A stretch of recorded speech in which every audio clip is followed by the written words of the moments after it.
Welcome viewers. Mahabharata ಅತ್ಯಂತ ಶ್ರೇಷ್ಠವಾದ ಹಾಗೂ ಪುರಾತನ ಇತಿಹಾಸ ಕಾವ್ಯಗಳಲ್ಲಿ ಒಂದು. ಈ ಮಹಾಭಾರತದಲ್ಲಿ ಪಾಂಡವರು, ಕೌರವರು, ಅಶ್ವತ್ಥಾಮ, ಭೀಮ, ದುರ್ಯೋಧನ ಅಂತ ಎಲ್ಲರಿಗೂ ಕೂಡ ಒಂದೊಂದು ಇತಿಹಾಸದ ಕಥೆಗಳಿದೆ. ಸೊ ಅದೇ ತರ ಪಾಂಡವರಿಗೂ ಕೌರವರಿಗೂ ಯುದ್ಧ ಕಲೆಗಳನ್ನ ಮತ್ತು ವಿದ್ಯೆಯನ್ನು ಕಲಿಸಿಕೊಟ್ಟಂತಹ ಗುರು ದ್ರೋಣಾಚಾರ್ಯರಿಗೂ ಕೂಡ ಅದೇ ತರ ಒಂದು ಇತಿಹಾಸದ ಕಥೆ ಇದೆ. ಸೊ ಇವತ್ತಿನ ವಿಡಿಯೋದಲ್ಲಿ ಗುರು ದ್ರೋಣಾಚಾರ್ಯರ ಇತಿಹಾಸದ ಕಥೆಯನ್ನು ನಾವು ನೋಡ್ತಾ ಇದ್ದೀವಿ. ಸೊ ವಿಡಿಯೋವನ್ನು ಕೊನೆವರೆಗೂ ನೋಡಿ, ಇಷ್ಟ ಆದರೆ ಶೇರ್ ಮಾಡಿ, ಲೈಕ್ ಮಾಡಿ, ಸಬ್ಸ್ಕ್ರೈಬ್ ಮಾಡಿಕೊಂಡು ಸಪೋರ್ಟ್ ಮಾಡಿ ಅಂತ ಹೇಳ್ತಾ ಬನ್ನಿ ನಾವು ಸ್ಟ್ರೈಟ್ ಆಗಿ ವಿಡಿಯೋದೊಳಗೆ ಹೋಗೋಣ.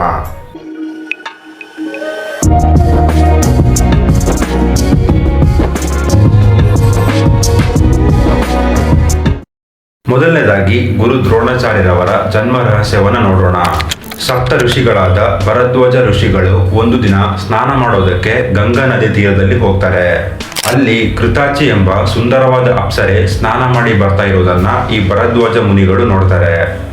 ಅವಳ ಸೌಂದರ್ಯವನ್ನು ನೋಡಿದಂತಹ ಈ ಭರದ್ವಾಜ ಮುನಿಗಳಿಗೆ ಕಾಮೋದ್ರೇಕದಿಂದ ಅನೈಚ್ಛಿಕವಾಗಿ ವೀರ್ಯ ಹೊರಹೊಮ್ಮುತ್ತೆ. ಆ ವೀರ್ಯವನ್ನ ಭರದ್ವಾಜ ಋಷಿಗಳು ಒಂದು ದೊನ್ನೆಯಲ್ಲಿ ಸಂಗ್ರಹಿಸಿ ಅದನ್ನ ಒಂದು ಮಡಿಕೆ ಒಳಗೆ ಇಡ್ತಾರೆ. ಆ ಮಡಿಕೆ ಒಳಗೆ ಜನಿಸಿದಂತಹ ಮಗುವೇ ಈ ದ್ರೋಣಾಚಾರ್ಯ. ಈ ದ್ರೋಣಾಚಾರ್ಯರಿಗೆ ಕುಂಭೋದ್ಭವ ಎನ್ನುವಂತಹ ಇನ್ನೊಂದು ಹೆಸರು ಕೂಡ ಇದೆ. ಅಲ್ಲಿಂದ ದ್ರೋಣಾಚಾರ್ಯರು ಭರದ್ವಾಜ ಋಷಿಯ ಜೊತೆ ಬೆಳೆಯುತ್ತಾ ನಂತರ ಅಗ್ನಿವ್ಯಾಸ ಎನ್ನುವವರ ಜೊತೆ ಆಶ್ರಮದಲ್ಲಿ ವಿದ್ಯೆ, ಯುದ್ಧ ಕಲೆಗಳನ್ನು ಕಲಿಯುತ್ತಾರೆ. ನಂತರ ಅದೇ ಆಶ್ರಮದಲ್ಲಿ ಪಾಂಚಾಲ ರಾಜ್ಯದ ರಾಜಕುಮಾರನಾದಂತಹ ದೃಪದರನ್ನ ಭೇಟಿ ಮಾಡ್ತಾರೆ. ಆ ಭೇಟಿಯ ನಂತರ ದ್ರೋಣಾಚಾರ್ಯರಿಗೂ ಪಾಂಚಾಲ ರಾಜ್ಯದ ರಾಜಕುಮಾರನಾದಂತಹ ದೃಪದರಿಗೂ ಒಳ್ಳೆಯ ಒಂದು ಸ್ನೇಹ ಸಂಬಂಧ ಬೆಳೆದು ಗೆಳೆಯರಾಗ್ತಾರೆ.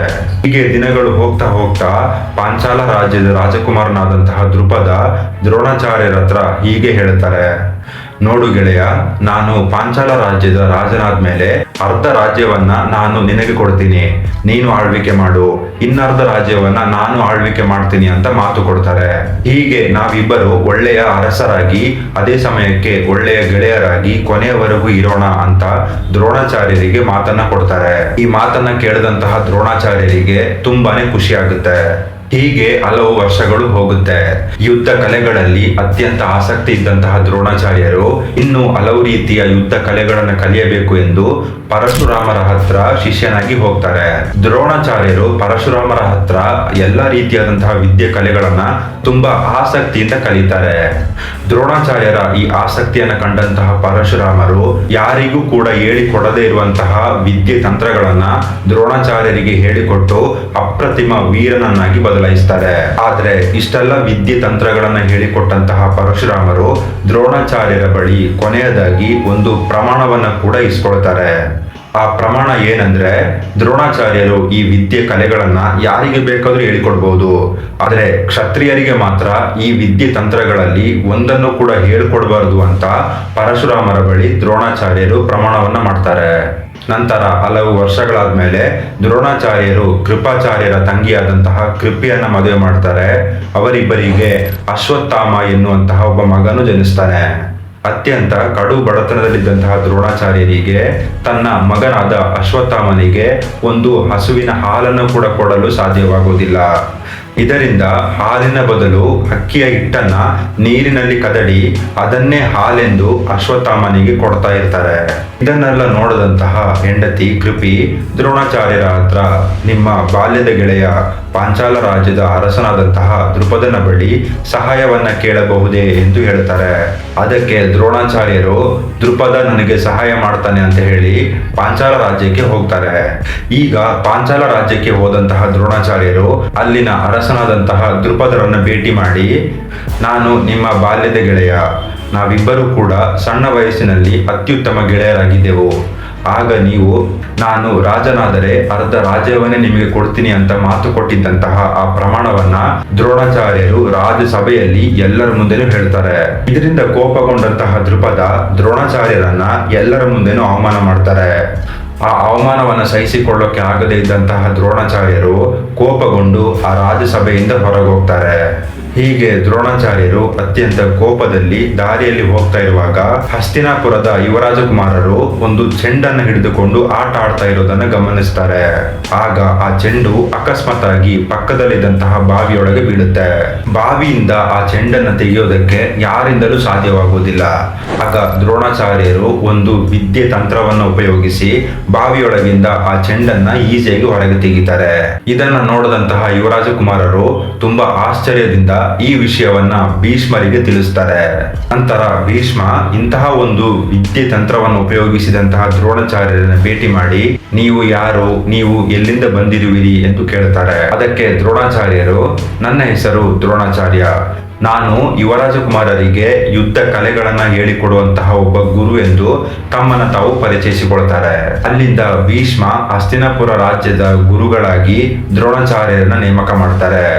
ಅಲ್ಲಿಂದ ದ್ರೋಣಾಚಾರ್ಯರು ಪಾಂಡವರು ಕೌರವರಿಗೆಲ್ಲ ಯುದ್ಧ ಕಲೆಗಳನ್ನ ಹೇಳಿಕೊಡೋದಕ್ಕೆ ಶುರು ಮಾಡ್ತಾರೆ. ದ್ರೋಣಾಚಾರ್ಯರು ಎಲ್ಲ ಯುವ ರಾಜಕುಮಾರರಿಗೂ ವಿದ್ಯೆ ತಂತ್ರಗಳನ್ನು ಹೇಳ್ತಾ ಇದ್ರು ಕೂಡ ಅವರಿಗೆ ಅರ್ಜುನನ ಮೇಲೆ ಅಪಾರವಾದ ಪ್ರೀತಿ ಇತ್ತು. ನನಗೆ ಅತ್ಯುತ್ತಮ ಶಿಷ್ಯ ಅಂತ ಬೇರೆ ಯಾರೂ ಇಲ್ಲ, ನಾನು ತುಂಬಾ ಪ್ರೀತಿಸುವಂತಹ ಶಿಷ್ಯ ಅರ್ಜುನ ಮಾತ್ರ ಅಂತ ಹೇಳ್ತಾ ಇದ್ರು. ಹೀಗೆ ಇರುವಾಗ ಒಂದು ದಿನ ಹಿರಣ್ಯಧನ್ಯನ ಮಗನಾದ ಏಕಲವ್ಯ ದ್ರೋಣಾಚಾರ್ಯರ ಬಳಿ ಬಂದು ತನ್ನನ್ನ ಶಿಷ್ಯನಾಗಿ ಸೇರಿಸಿಕೊಳ್ಳುವಂತೆ ಕೇಳ್ಕೊಳ್ತಾರೆ. ಅದಕ್ಕೆ ದ್ರೋಣಾಚಾರ್ಯರು, ನೀನೊಬ್ಬ ಸಾಧಾರಣ ಬೇಡರ ಮಗ, ನಾನು ಯುವರಾಜಕುಮಾರರಿಗೆ ಮಾತ್ರ ಯುದ್ಧ ಕಲೆಗಳನ್ನ ಹೇಳಿಕೊಡ್ತಾ ಇದ್ದೀನಿ, ನಿನಗೆ ಹೇಳಿಕೊಡಲು ಸಾಧ್ಯವಿಲ್ಲ ಅಂತ ಏಕಲವ್ಯನನ್ನ ಹೊರಗೆ ಕಳಿಸ್ತಾರೆ. ಇದರಿಂದ ತುಂಬಾ ಬೇಜಾರಾದಂತಹ ಏಕಲವ್ಯ ದ್ರೋಣಾಚಾರ್ಯರ ಒಂದು ಶಿಲೆಯನ್ನ ಮಾಡಿ ಅದೇ ತನ್ನ ಗುರುವೆಂದು ಭಾವಿಸಿ ಸ್ವತಃ ಯುದ್ಧ ಕಲೆಗಳನ್ನ ಕಲಿಯೋದಕ್ಕೆ ಶುರು ಮಾಡ್ತಾರೆ. ಹೀಗೆ ಕೆಲವು ವರ್ಷಗಳಾದ್ಮೇಲೆ ದ್ರೋಣಾಚಾರ್ಯರು ಗುರುಕುಲದಲ್ಲಿರುವಾಗ ಒಂದು ದಿನ ಒಂದು ನಾಯಿಯ ಬಾಯಿಗೆ ಬಿಲ್ಲು ಬಾಣದಿಂದ ಹೊಡೆದು ಆ ನಾಯಿ ಓಡ್ತಾ ಬರ್ತಾ ಇರೋದನ್ನ ಈ ದ್ರೋಣಾಚಾರ್ಯರು ನೋಡ್ತಾರೆ. ಈ ನಾಯಿಯ ಬಾಯಿಗೆ ಯಾರು ಬಾಣದಿಂದ ಹೊಡೆದಿರ್ತಾರೆ ಅಂತ ಯೋಚನೆ ಮಾಡ್ತಾರೆ. ಯಾಕೆಂದ್ರೆ ನಾಯಿಯ ಬಾಯಿಯೊಳಗೆ ಇಷ್ಟು ಸರಿಯಾಗಿ ಬಾಣವನ್ನ ಹೊಡೆದಿದ್ದು ಯಾರು ಅಂತ ತುಂಬಾನೇ ಆಲೋಚನೆ ಮಾಡೋದಕ್ಕೆ ಶುರು ಮಾಡ್ತಾರೆ. ನಂತರ ದ್ರೋಣಾಚಾರ್ಯರು ಅದು ಯಾರು ಮಾಡಿದ್ರು ಅಂತ ಕಂಡು ಹಿಡಿಲೇಬೇಕು ಅಂತ ಕಾಡಿನೊಳಗೆ ಪ್ರಯಾಣಿಸ್ತಾರೆ. ಆಗ ಸ್ವಲ್ಪ ದೂರದಲ್ಲಿ ದ್ರೋಣಾಚಾರ್ಯರ ಶಿಲೆಯನ್ನ ಏಕಲವ್ಯ ಪೂಜಿಸ್ತಾ ಇರೋದನ್ನ ನೋಡ್ತಾರೆ. ನಂತರ ಏಕಲವ್ಯನ ಹತ್ರ ನೀನೇನ ಆ ನಾಯಿಯ ಬಾಯಿಗೆ ಬಾಣದಿಂದ ಹೊಡೆದಿದ್ದು ಅಂತ ಕೇಳ್ತಾರೆ. ಅದಕ್ಕೆ ಏಕಲವ್ಯ ಹೌದು ನಾನೇ ಅಂತ ಹೇಳ್ತಾರೆ. ಆಮೇಲೆ ಏಕಲವ್ಯ, ನಾನು ನಿಮ್ಮನ್ನ ಹಲವು ವರ್ಷಗಳ ಹಿಂದೆ ಭೇಟಿ ಮಾಡಿ ನನ್ನನ್ನ ಶಿಷ್ಯನಾಗಿ ಸೇರಿಸುವಂತೆ ಕೇಳಿಕೊಂಡಿದ್ದೆ, ಆದರೆ ನೀವು ನನ್ನನ್ನು ನಿರಾಕರಿಸಿದ್ದೀರಿ ಅಂತ ಹೇಳ್ತಾರೆ. ಆಗ ದ್ರೋಣಾಚಾರ್ಯರ ಮನಸ್ಸಿನಲ್ಲಿ, ನಾನು ಅರ್ಜುನನನ್ನ ಉತ್ತಮ ವೀರನನ್ನಾಗಿ ಬದಲಾಯಿಸಬೇಕು ಅಂತ ಅನ್ಕೊಂಡಿದ್ದೀನಿ, ಆದರೆ ಒಬ್ಬ ಸಾಧಾರಣ ಬೇಡರ ಮಗನಿಗೆ ಯುದ್ಧ ಕಲೆಗಳಲ್ಲಿ ಇಷ್ಟೊಂದು ಆಸಕ್ತಿ ಇದೆಯಲ್ಲ ಅಂತ ಒಂದು ಕುತಂತ್ರ ಬುದ್ಧಿಯಿಂದ ಒಂದು ಪ್ಲಾನ್ ಅನ್ನ ಮಾಡ್ತಾರೆ. ಅದೇನಂದ್ರೆ ದ್ರೋಣಾಚಾರ್ಯರು ಏಕಲವ್ಯನ ಹತ್ರ ನಿನ್ನನ್ನ ನನ್ನ ಶಿಷ್ಯನಾಗಿ ಸೇರಿಸ್ಕೊಳ್ತೀನಿ ಅಂತ ಹೇಳ್ತಾರೆ. ಹಲವಾರು ವರ್ಷಗಳ ಕನಸಾಗಿತ್ತು ಏಕಲವ್ಯನಿಗೆ ಗುರು ದ್ರೋಣಾಚಾರ್ಯರ ಶಿಷ್ಯನಾಗಬೇಕು ಅನ್ನೋದು. ಆದರೆ ದ್ರೋಣಾಚಾರ್ಯರು ಏಕಲವ್ಯನ ಹತ್ರ, ನಾನು ನಿನ್ನನ್ನು ಶಿಷ್ಯನಾಗಿ ಸೇರಿಸ್ಕೊಂಡಿದ್ದೀನಿ ಅಲ್ವಾ, ಅದಕ್ಕೆ ಗುರು ದಕ್ಷಿಣೆಯಾಗಿ ನೀನು ನಿನ್ನ ಬಲಗೈನ ಹೆಬ್ಬೆರಳನ್ನ ನನಗೆ ಕೊಡಬೇಕು ಅಂತ ಹೇಳ್ತಾರೆ. ಅದಕ್ಕೆ ಏಕಲವ್ಯನು ಒಂದು ಚೂರು ಹಿಂಜರಿಯದೆ ತನ್ನ ಪ್ರೀತಿಯ ಗುರುಗಳು ತನ್ನನ್ನ ಶಿಷ್ಯನಾಗಿ ಸೇರಿಸಿಕೊಂಡಿದ್ದೆ ನನಗೆ ಸಂತೋಷ ಅಂತ ತನ್ನ ಬಲಗೈಯಲ್ಲಿರುವಂತಹ ಹೆಬ್ಬೆರಳನ್ನ ಕತ್ತರಿಸಿ ದ್ರೋಣಾಚಾರ್ಯರಿಗೆ ಗುರು ದಕ್ಷಿಣೆಯಾಗಿ ಕೊಡ್ತಾರೆ. ಇದನ್ನ ನೋಡಿದಂತಹ ದ್ರೋಣಾಚಾರ್ಯರಿಗೂ ಪಾಂಡವರಿಗೂ ಕೌರವರಿಗೂ ತುಂಬಾನೇ ಆಶ್ಚರ್ಯ ಆಗುತ್ತೆ. ಆದ್ರೆ ಅರ್ಜುನನಿಗೆ ಮಾತ್ರ ದ್ರೋಣಾಚಾರ್ಯರು ಇದೆಲ್ಲ ಮಾಡ್ತಾ ಇರೋದು ನನಗಾಗಿನೇ ಅಂತ ತಿಳಿದು ಮೊದಲನೇ ಬಾರಿಗೆ ದ್ರೋಣಾಚಾರ್ಯರ ಮೇಲೆ ಕೋಪಗೊಳ್ತಾರೆ. ಇದಿಷ್ಟು ಈ ದ್ರೋಣಾಚಾರ್ಯರ ಹಿಸ್ಟ್ರಿಯ ಒಂದು ಸಣ್ಣ ಒಂದು ಅಂಶ ಅಷ್ಟೇ. ಸೊ ವಿಡಿಯೋ ತುಂಬಾ ಲೆಂತ್ ಆಗಿ ಹೋಗ್ತಾ ಇರೋದ್ರಿಂದ ಇದನ್ನ ಇಲ್ಲಿಗೆ ನಿಲ್ಲಿಸಿ ಸೆಕೆಂಡ್ ಪಾರ್ಟ್ ಆಗಿ ಕಂಟಿನ್ಯೂ ಮಾಡ್ತೀವಿ. ಸೊ ನಿಮಗೆ ಈ ವಿಡಿಯೋ ಇಷ್ಟ ಆಗಿದ್ರೆ ಶೇರ್ ಮಾಡಿ, ಲೈಕ್ ಮಾಡಿ, ಸಬ್ಸ್ಕ್ರೈಬ್ ಮಾಡಿ. ದ್ರೋಣಾಚಾರ್ಯರ ಲೈಫ್ ಹಿಸ್ಟ್ರಿ ಫುಲ್ ವಿಡಿಯೋ ಬೇಕು ಅಂತ ಹೇಳಿದ್ರೆ ಕಮೆಂಟ್ ಅಲ್ಲಿ ಪಾರ್ಟ್ 2 ಅಂತ ತಿಳಿಸಿ. ನಾನು ನಿಮ್ಮನ್ನ ನೆಕ್ಸ್ಟ್ ಇನ್ನೊಂದು ವಿಡಿಯೋದೊಳಗೆ ಮೀಟ್ ಆಗ್ತೀನಿ. Thank you for watching. Bye guys.